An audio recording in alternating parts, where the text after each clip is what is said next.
ರೇಣುಕಾ ಸ್ವಾಮಿಯ ಕೊಲೆ ಕೇಸ್ನಲ್ಲಿ ದರ್ಶನ್ ಜೈಲಲ್ಲಿದ್ದಾರೆ. ಇತ್ತ ದಾಸನ ಪತ್ನಿ ವಿಜಯಲಕ್ಷ್ಮಿ ಮೊನ್ನೆ ತಾನೇ ಕಮಿಷನರ್ ಆಫೀಸ್ ವರೆಗೆ ಬಂದು ಕೆಟ್ಟ ಕಾಮೆಂಟ್ ಮಾಡೋರ ವಿರುದ್ಧ ದೂರು ಕೊಟ್ಟಿದ್ರು. ಸದ್ಯ ಪೊಲೀಸರು ಇಬ್ಬರನ್ನ ಲಾಕ್ ಮಾಡಿದ್ದಾರೆ. ಈ ಬಗ್ಗೆ ಒಂದು ರಿಪೋರ್ಟ್ ಇದೆ, ನೋಡ್ಕೊಂಡು ಬನ್ನಿ.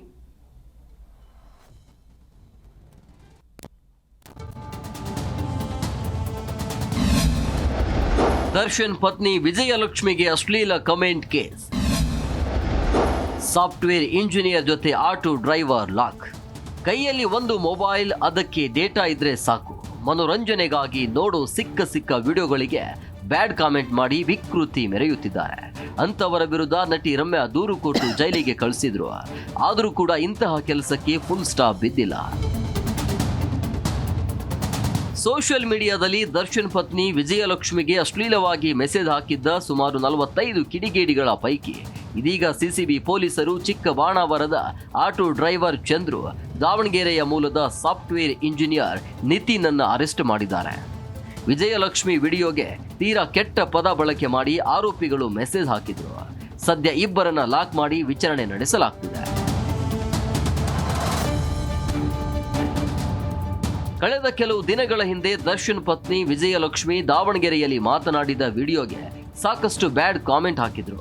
ಇದರಿಂದ ಸಾಕಷ್ಟು ನೊಂದಿದ ವಿಜಯಲಕ್ಷ್ಮಿ ಅಂತಹ ಟ್ರೋಲ್ ಪೇಜ್ಗಳ ಸುಮಾರು 45 ಅಕೌಂಟ್ಗಳ ಸ್ಕ್ರೀನ್ ಶಾಟ್ ಸಮೇತ ಸಿಸಿಬಿ ಕಮಿಷನರ್ಗೆ ದೂರು ನೀಡಿದ್ರು.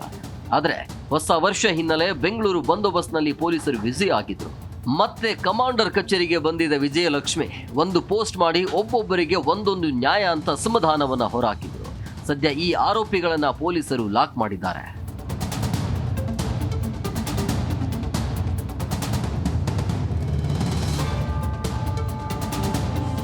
ಇನ್ನು ಸೋಷಿಯಲ್ ಮೀಡಿಯಾದಲ್ಲಿ ಈ ರೀತಿ ಕೆಟ್ಟದಾಗಿ ಮೆಸೇಜ್ ಮಾಡೋರ ವಿರುದ್ಧ ಕ್ರಮ ಕೈಗೊಳ್ಳಲಾಗುತ್ತೆ. ಯಾರೇ ತಪ್ಪು ಮಾಡಿದ್ರೂ ಬಿಡುವ ಪ್ರಶ್ನೆಯೇ ಇಲ್ಲ. ಕೆಲವು ತಾಂತ್ರಿಕ ವಿಚಾರಗಳಿಂದ ತಡ ಆಯಿತು. ಉಳಿದ ಆರೋಪಿಗಳನ್ನು ಕೂಡ ಅರೆಸ್ಟ್ ಮಾಡ್ತೇವೆ ಅಂತ ಪೊಲೀಸ್ ಕಮಿಷನರ್ ಎಚ್ಚರಿಕೆ ಕೊಟ್ಟಿದ್ದಾರೆ. ಒಟ್ಟಾರೆ ಸೋಷಿಯಲ್ ಮೀಡಿಯಾದಲ್ಲಿ ಬ್ಯಾಡ್ ಕಾಮೆಂಟ್ ಹಾಕುವವರು ಇನ್ಮೇಲೆ ಆದರೂ ಎಚ್ಚೆತ್ತುಕೊಳ್ಬೇಕಿದೆ. ಇಲ್ಲದಿದ್ದರೆ ಪೊಲೀಸರ ಕೈಗೆ ತಗಲಾಕೊಂಡು ಒದ್ದಾಡಬೇಕಾದೀತು ಜೋಕೆ. Vishwanathan Harihara, Zee Kannada news, Bengaluru.